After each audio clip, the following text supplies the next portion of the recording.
বাংলাদেশের নতুন যাত্রায় আমেরিকার ব্যবসায়ীদের অংশীদারিত্ব চেয়েছেন অন্তর্বর্তী সরকারের প্রধান উপদেষ্টা ডক্টর মোহাম্মদ ইউনূস।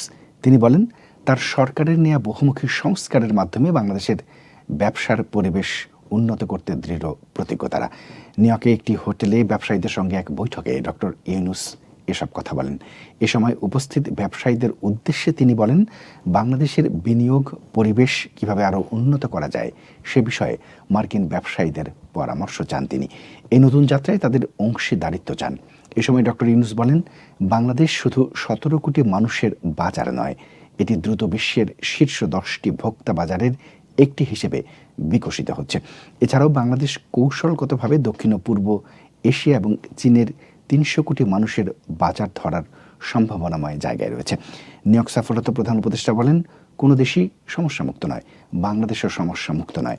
তবে তিনি একটি বিকাশমান বাংলাদেশ দেখছেন, যে দেশটি স্বাধীনতা ও ন্যায় বিচার নিশ্চিতে অঙ্গীকারবদ্ধ।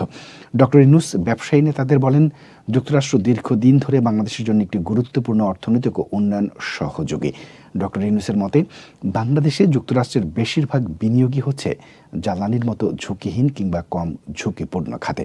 তিনি বলেন, যেহেতু যুক্তরাষ্ট্র ভারত প্রশান্ত মহাসাগরীয় অঞ্চল নীতির আওতায় সরবরাহ ব্যবস্থায় বৈচিত্র্য খুঁজছে, এই লক্ষ্যে বাংলাদেশ কৌশলগতভাবে গুরুত্বপূর্ণ অংশীদার হওয়ার অবস্থানে রয়েছে।